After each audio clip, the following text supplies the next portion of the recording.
Hello students, स्वागत है आपका ग्लोरी स्टडी पॉइंट क्लासेस में। मैं Shivam Sharma. Student, class 12th के बच्चे सभी प्रमोट हो चुके हैं। तो क्लास 12th के बच्चों में एक कन्फ्यूज़न बना हुआ है कि सर हम क्लास 12th के बाद क्या करें, कौन सी स्ट्रीम लें, कॉलेज कब खुलेंगे, हम क्या क्या आगे करें, हमें कुछ समझ नहीं आ रहा है। इसलिए हमें इस पर कोई वीडियो बना के दीजिए, हमें सजेशन दीजिए।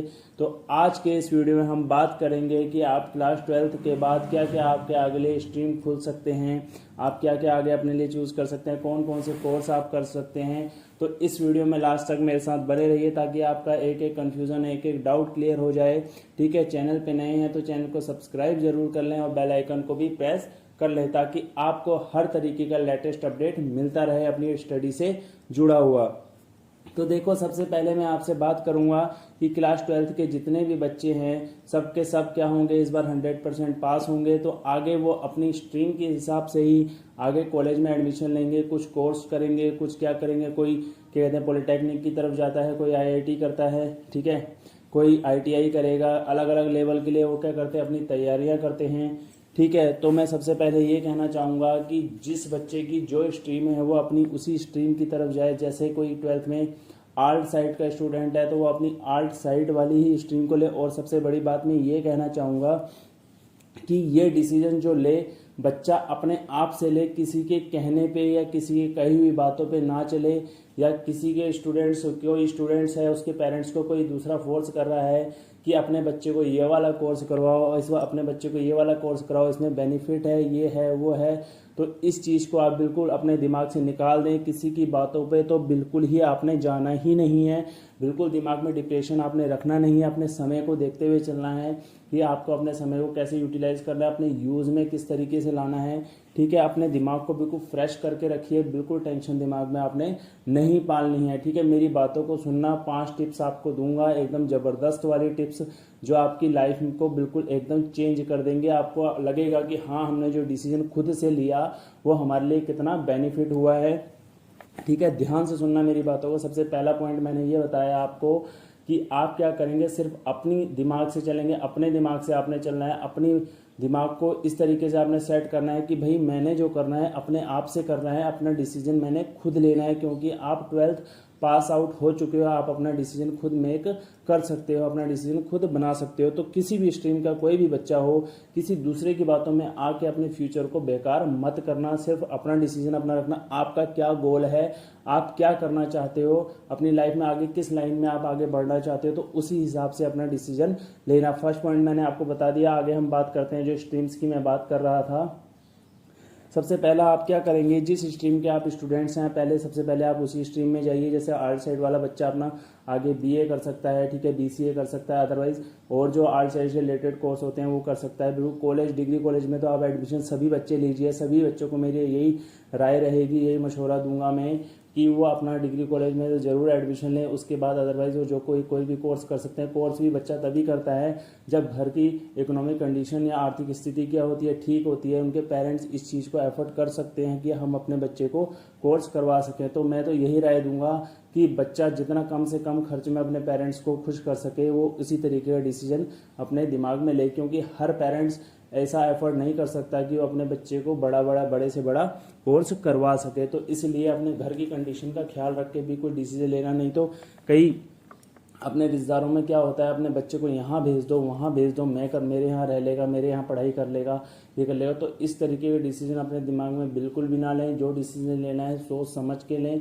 किसी भी प्रकार की डाउट में, दबाव में आके प्रेशराइज होकर कोई भी डिसीजन ना लें कि पेरेंट्स मेरे ये कह रहे हैं, तुझे ये बनना है, तुझे वो बनना है।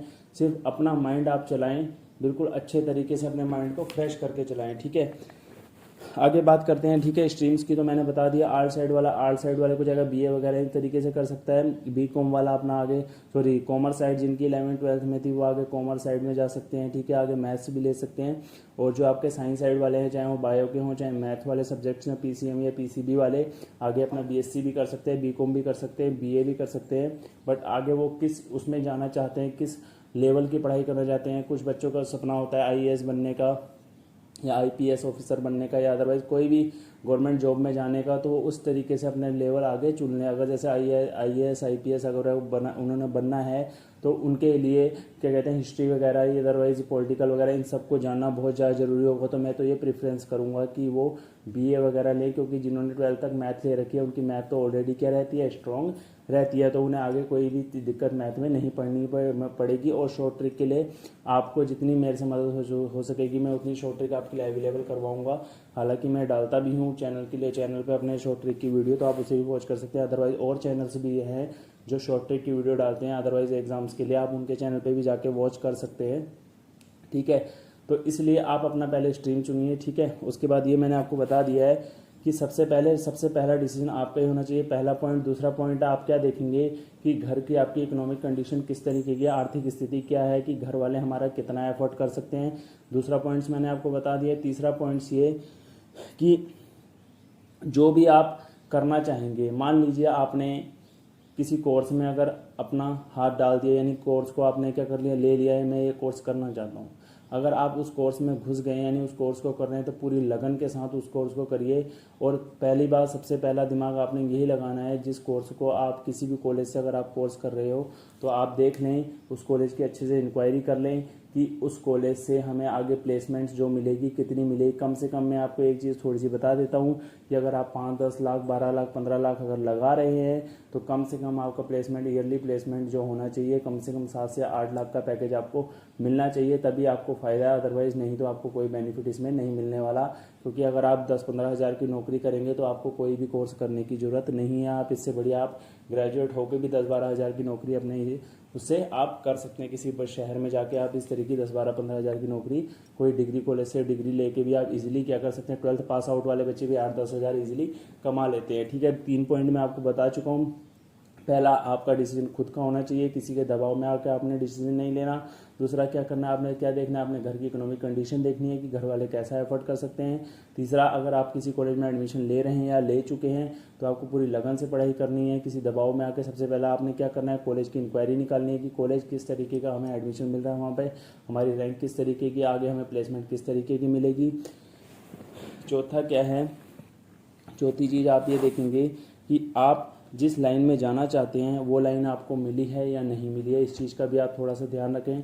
अगर आपका सपना टीचर बनने का है और आप क्या कर रहे हैं, मैकेनिकल का काम कर रहे हैं, तो वो आपके लिए बिल्कुल भी बेनिफिट नहीं होगा। तो इस चीज़ को भी आप क्या करेंगे, थोड़ा सा ध्यान में रखें, ठीक है। 4 टिप्स आपको हो गया। 5वीं टिप्स में ये दूंगा कि जिस चीज़ में भी आपने हाथ डाला है ना, उस चीज़ को बिल्कुल अपने दिमाग में फिट कर लो कि मैं इसके अलावा कोई और चीज़ नहीं करूँगा, मुझे यही बनना है, मुझे यही बनना है, मुझे यही बनना है, ठीक है। जिस भी चीज़ को आप बनना चाहें, टीचर बनना चाहते हैं, बैंक के काम में जाना चाहते हैं, अगर प्राइवेट नौकरी करनी है, बाहर जाना है, कहीं पे भी कुछ भी आपने करना है, तो अपने दिमाग को बिल्कुल सेट कर लो कि हाँ भाई मैं यही बनूंगा, मुझे यही करना है। चाहे मेरे 10 साल ख़राब हो जाए, 15 साल ख़राब हो जाए, 5 साल लग जाए, मुझे 2 साल लग जाए, जितना भी ईयर आपको देना है, बस एक एज क्राइटेरिया सेट कर लेना कि मैं इस एज तक अपनी तैयारी करूँगा और इस चीज़ को क्या करूँगा, क्वालिफाई करूँगा, ठीक है। अगर आप ऐसा अपने माइंड में बना के चलेंगे तो मैं आपको विश्वास दिलाता हूँ कि आप इन 5 टिप्स को अपने अंदर रख लीजिए और अपनी पढ़ाई को बिल्कुल लगन से करिए, आप ज़रूर सक्सेस होंगे, ये मेरा आपसे वादा है। अपने दिमाग में सबसे पहले आप 2 चीज़ों को बिल्कुल ध्यान रखना है, एक अपने घर वालों को कि घर वालों की इकोनॉमिक कंडीशन कैसी है, अगर आपको कर्जे पे पैसा लेकर पढ़ा रहे हैं तो उनके तीसरी टिप्स आपके काम आएगी। तीसरी टिप्स क्या है कि आपने उनके पैसे को वेस्ट नहीं होने देना है, बिल्कुल लगन से पढ़ाई करनी है। तो आज के इस वीडियो में मैंने यही आपको समझाना था कि 12th के बाद आप उन्हीं स्ट्रीम्स को ले जिसके उससे आप चल रहे हैं। जब 12th में आर्ट है तो आर्ट वाली स्ट्रीम आगे ले जिससे आपको बेनिफिट मिले, किसी के दबाव में आके आपको कोई डिसीजन नहीं लेना है। तो मिलते हैं अपनी नेक्स्ट वीडियो के साथ, उसमें आपको मैं और अच्छे सजेशन दूंगा जो आपकी लाइफ में आके बहुत ज़्यादा काम आएंगे। तो मिलते हैं अपनी नेक्स्ट वीडियो के साथ, थैंक यू।